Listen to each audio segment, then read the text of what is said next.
Coucou à tous et bienvenue sur ma chaîne. On se retrouve aujourd'hui pour le taroscope du mois de novembre 2017 pour les Vierges, ascendant Vierge et lune en Vierge.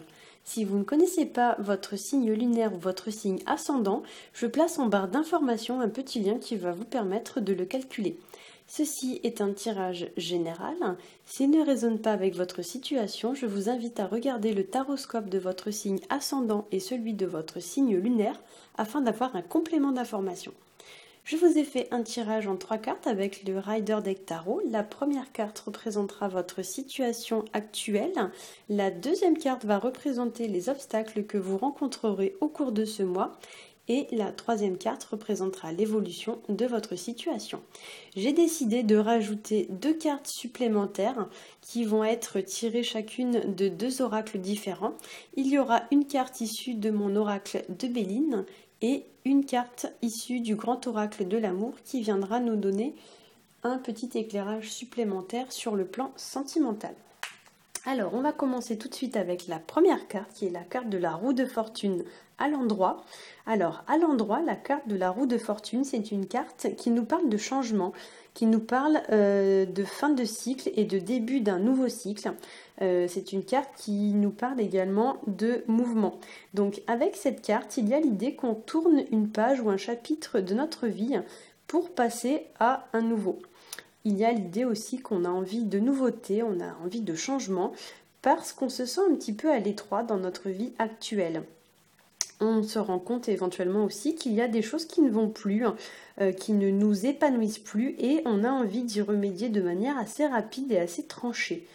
En deuxième carte, nous avons la carte des amoureux à l'envers qui, elle, va nous parler, puisqu'elle est placée en obstacle, de doute, d'hésitation ou même de tergiversation. C'est-à-dire qu'ici, on a du mal à prendre une décision et on a du mal à passer à l'action. On a besoin également de réfléchir encore pour ne pas agir dans la précipitation. Alors le conseil avec cette carte, c'est de ne pas foncer tête baissée. Il faut prendre le temps de réfléchir en pesant le pour et le contre, ou alors en demandant conseil à une personne d'expérience ou à une personne pleine de sagesse. Sur le plan sentimental, la carte de l'amoureux à l'envers va représenter aussi la tentation. Elle va représenter le fait d'hésiter par exemple entre 2 personnes. Ou alors elle va représenter l'instabilité qu'il peut y avoir entre les 2 partenaires. Il y a aussi avec cette carte l'idée qu'on doit agir avec prudence et discernement.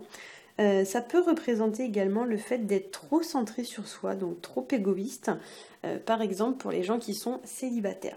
D'autant qu'en troisième carte, nous avons la carte du pape à l'envers qui, elle aussi, vient nous parler d'égoïsme et d'égocentrisme. La carte du pape à l'envers, elle nous parle aussi de fuir ses responsabilités ou alors de fuir un engagement dans lequel on se trouve. Pour certains, ça peut aussi être le fait de revenir sur une promesse. Ça peut être le fait d'être un petit peu malhonnête, être un petit peu sournois, se comporter de manière un petit peu fourbe. Alors soit c'est vous qui vous comportez comme ça, ou alors c'est vous qui allez avoir affaire à une personne, on va dire, avec très peu de sens de l'honneur et du devoir.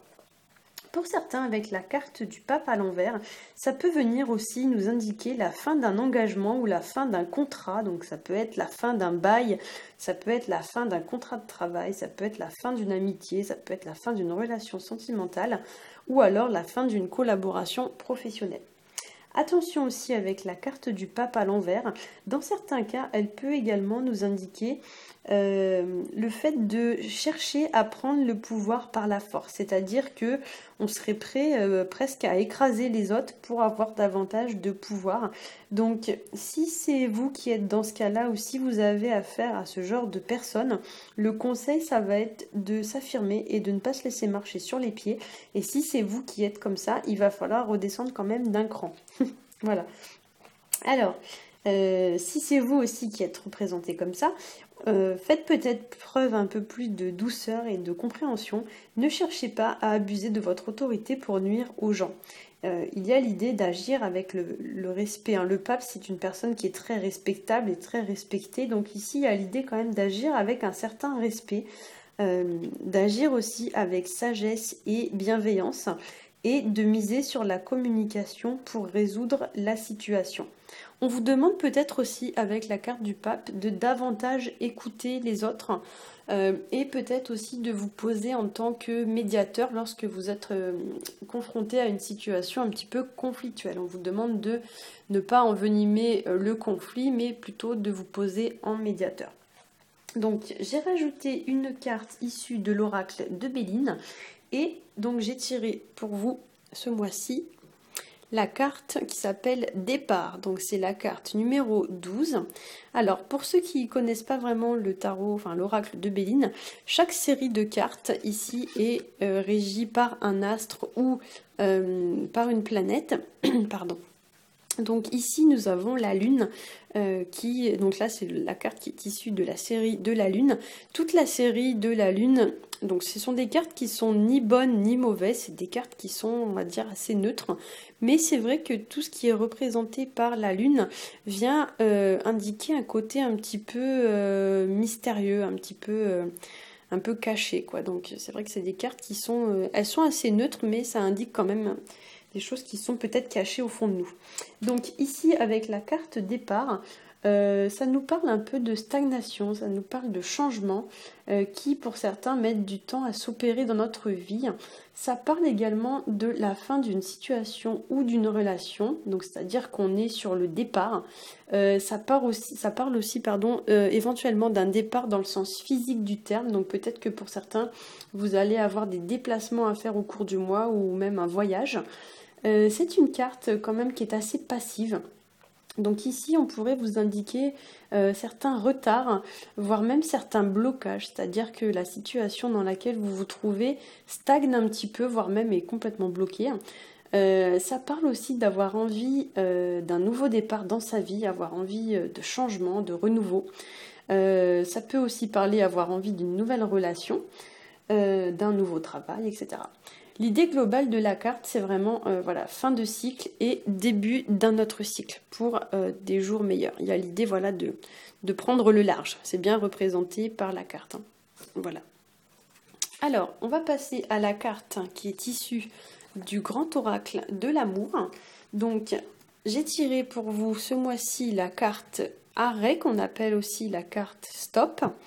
Donc ici, avec cette carte arrêt, on nous dit qu'il est temps peut-être pour vous de clore une situation ou une relation.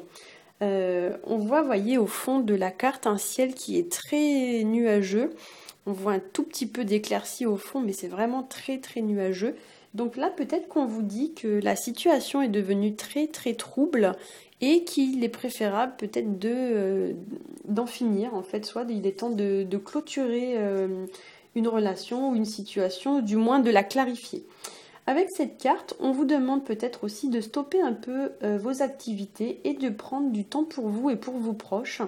Prendre aussi peut-être le temps de réfléchir avant de prendre une décision, de manière à être prêt à passer à l'action quand le feu va repasser au vert. Donc ça peut aussi être le fait de tirer des leçons de ces échecs pour mieux avancer.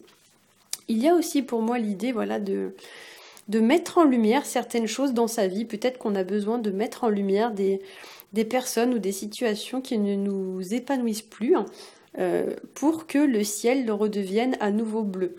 Ça peut aussi représenter, donc puisque là on a le chiffre 16 qui donc nous renvoie au 7, puisque 1 plus 6 égale 7. Ça peut représenter tout ce qui a trait à l'esprit. Donc le 7 c'est un chiffre qui va représenter la sagesse, qui va représenter l'introspection, qui va représenter la réflexion, peut-être l'ouverture d'esprit aussi. L'idée aussi peut-être qu'on doit agir avec une certaine réserve et une certaine prudence au lieu de foncer tête baissée. Voilà.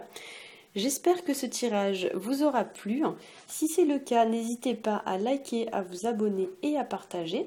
Vous pouvez aussi me faire part de vos retours sur le tirage en commentaire. Je me ferai un plaisir de vous répondre.